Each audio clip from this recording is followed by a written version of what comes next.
So, hello and welcome to Rough Cut. This is Kaveri Bamzai. I'm going to talk today about Dhurandhar, The Revenge, and of course, we'll also refer to Dhurandhar, the first part. So, what can I say that hasn't been said about the film already? It's social media chatter, it's on ground chatter, it's part of every advertisement that I look around at. People like Rakesh Bedi and Bachcha Hai Tu Mera has become such a big meme. The music is everywhere. तू फिक्र मत कर यार बच्चा है तू मेरा Arshad. What makes it so special? Why is this one film become such a talking point? If you listen to a certain section of film critics and film goers, they'll tell you it's because it's propaganda. If you listen to the other section, they'll tell you because it's such masterful storytelling. The truth is somewhere in between. It is masterful storytelling, but it also does weave a fantasy of an India that we really want to see. We want to see ourselves as a tough state. We want to see ourselves as vanquishing Pakistan, our enemy, the thorn in our side ever since it was created, ever since partition. And we want to see every terror outfit that has been spawned, thanks to them, completely extinguished. So, how does Dhurandhar 1 and Dhurandhar 2 do that? It does that by taking facts and positioning them so well and weaving such a narrative that it tells you the story that you want to hear. You want to hear that Dawood Bade Sahab, not a big spoiler alert, is the one who was responsible for all the terror attacks that have taken place in India post 92-93. You want to hear that all the terror camps in Pakistan occupied Kashmir have been destroyed or more or less destroyed because of our deep state activities in Pakistan. You want to hear that we have neutralized enemies of India who have perpetrated all manner of assaults on India, whether it's the hijacking of IC-814 or whether it's the Uri attack or, of course, the 2611, the most ghastly of them all. So how does Dhurandhar 1 and 2, how do these two films do that? They do that because it's a story that has been written extremely well and by Aditya Dhar, who's possibly made quite an art of telling the story of India through Kashmir. If you look at Uri, his first film, it told you the story of the strikes against Pakistan in Pakistan-occupied Kashmir after the Uri attack on India in 2016. If you look at Article 370, the movie that he produced and which was directed by Aditya Dhar, it told you about how Article 370, the abrogation, happened. And it told that through Zuni Haksar, a Kashmiri Pandit woman who was part of the intelligence department, it's called, but it's actually the Intelligence Bureau, and who then becomes part of the NIA. And at a time when Burhan Wani was the rising star in the valley. If you look at Baramulla, the other film that he's produced with, again, directed by Aditya Dhar, it tells you the story of a Kashmiri Pandit family, one of many who were actually ousted from the valley, and it talks about how toxic and feral the houses that they've left behind have become. And it does that through horror, which is actually a very smart way of telling a story that is a very difficult story to tell, which has been told before by Vivek Ranjan Agnihotri in the Kashmir Files, but it's told here in a far more dramatic and far more personal way.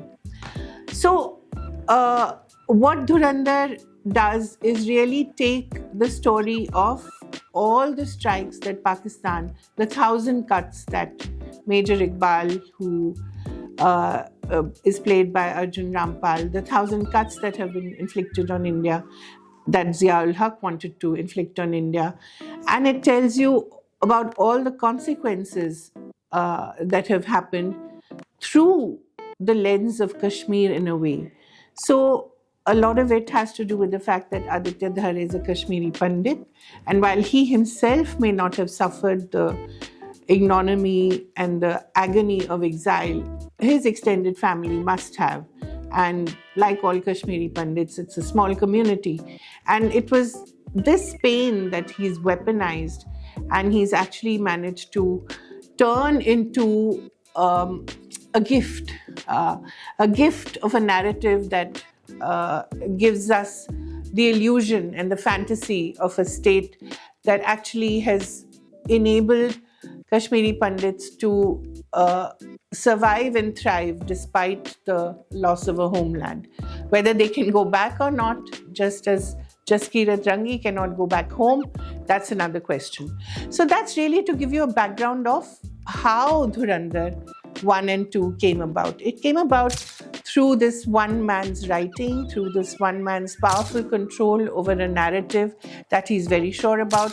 He's very committed to it, and he is, that's what makes him stand out from a lot of other filmmakers. There is no way that he's trying to tell a story that the market wants. He is telling you the story that he wants to hear, that he wants you to hear. And it's that ambition and that conviction that comes through, which is what a lot of filmmakers have noticed, and why a lot of them are calling it a historic moment in Indian cinema, which comes once in a while. It came in 75 with Sholay, a film that transformed the way we imagined an Indian film could be. It was told like a Western. It was a revenge drama again. It had a lot of violence, but a lot of it was off screen. It has happened before with Satya in 1998, which really began the whole tradition of crime noir, not the crime noir of Devanand, but the films that were set in the underworld in Bombay. And it came again, that kind of cultural moment came again in 2012 with Gangs of Wasseypur by Anurag Kashyap, who in a way is a kind of disciple of Ram Gopal Verma, who directed Satya. So we've had these moments before. And of course, how can I forget Maine Pyar Kiya or even DDLJ. DDLJ in 1995, which I suppose created the whole idea of the diaspora Indian and the diaspora romance, and it created a whole generation of films that were set in London or America and talked about Pardes. So we've had these historic moments before, and they have changed the way films have been written and have been told. Will this film also do something similar? I'm not so sure. Does it mean that we will see many more Dhurandhars, many more for patriotic, nationalistic movies that are sort of riding on the pain and the psychic wounds that we have suffered as a nation? It doesn't always hold. If you notice, the Kashmir Files had a lot of spin-offs. It had the Kerala Story 2. It had the Delhi Files, the Vaccine Files. I mean, there was a whole generation of movies that came about in the last 5 years. Not all of them did as well as Kashmir Files did. So it isn't always that a successful film spawns other films of that nature. Now we hear that Vivek Ranjan Agnihotri, who made the Kashmir Files, is also making something called Operation Sindoor. God help us. So, we will have spin-offs like that. We will have clones like that. Will they all work? I don't think so. I think what will work is good storytelling and a control over the language of cinema. And that will only happen if you tell the story that you want to tell with authenticity and with conviction. So, but what it has done, I think, and that's very important, it has in a way established the era of the auteur. And this again is something that I remember Neeraj Khaiwan, who made Homebound, and which was longlisted for the Oscar. He was telling me recently that, when he goes abroad, everyone really wants to talk to the director rather than the cast, because the director is the star. So I think we're moving towards that kind of filmmaking where the director is the star, the auteur is the star. And with his command over the visual language, over music, over lyrics, over writing, over just the imagination that comes with making a huge big film like Dhurandhar. I think we will see more Aditya Dhars in future. Will they want to clone Dhurandhar? I hope not.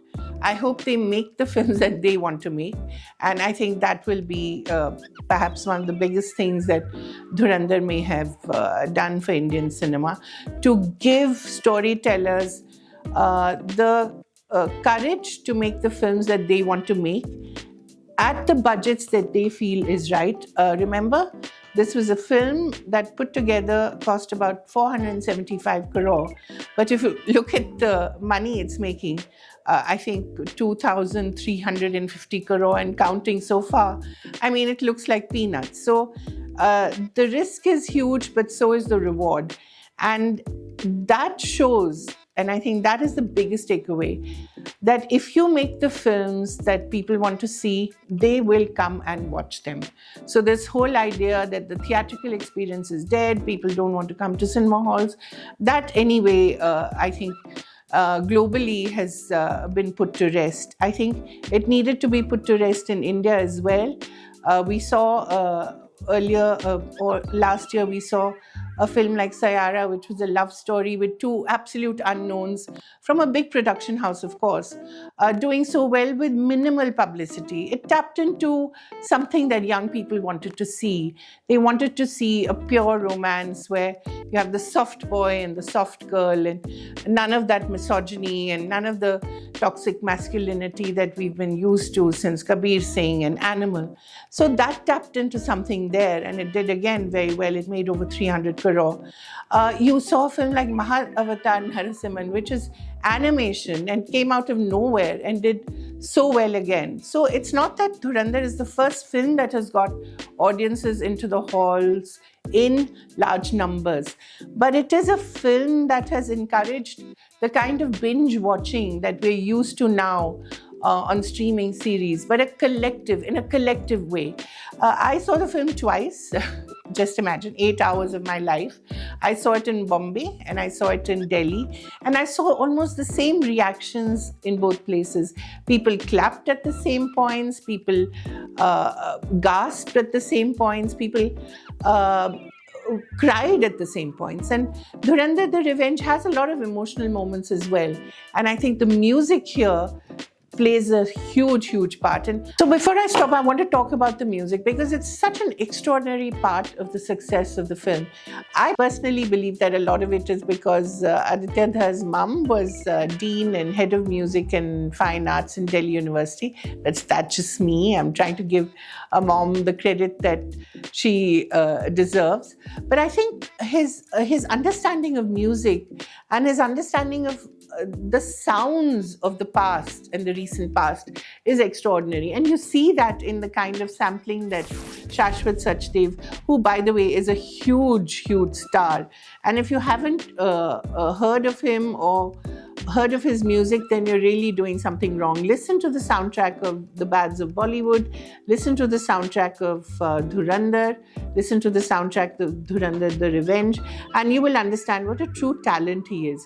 He's taken songs like Ramba Ho, and the use is so extraordinary. It's of an action sequence set in a marriage in Dhurandhar. He's taken Tama Tama, which was one of those really big songs of 1989. And I remember we all laughed at it because there was Sanjay Dutt trying to dance with Madhuri Dixit, which was an extraordinary combination because one can dance and the other can't.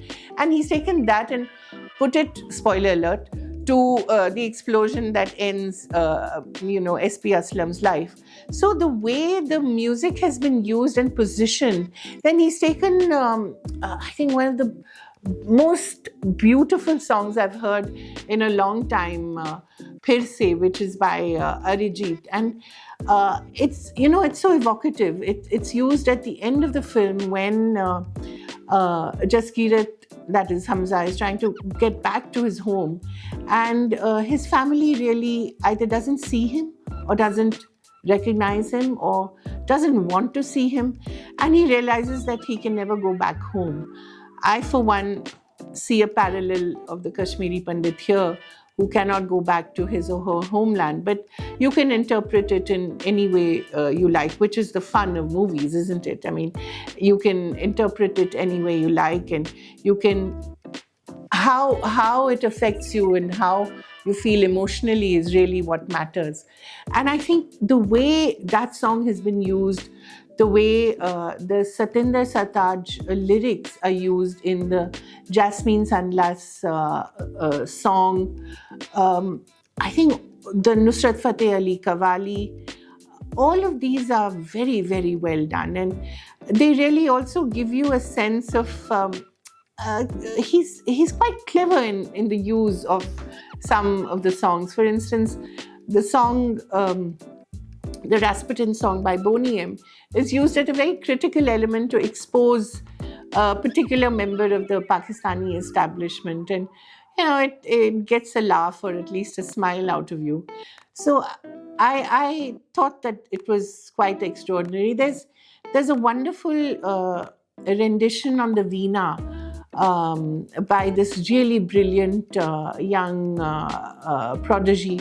There's this, I think it's about 3 minutes or 2 minutes of the veena by Ramana Balachandran, who's this really, brilliant Carnatic maestro, very young man. And again, the use in a song of that veena soundtrack is so extraordinary. There are these little surprises that you come across, which I think are responsible for the repeat viewing as well.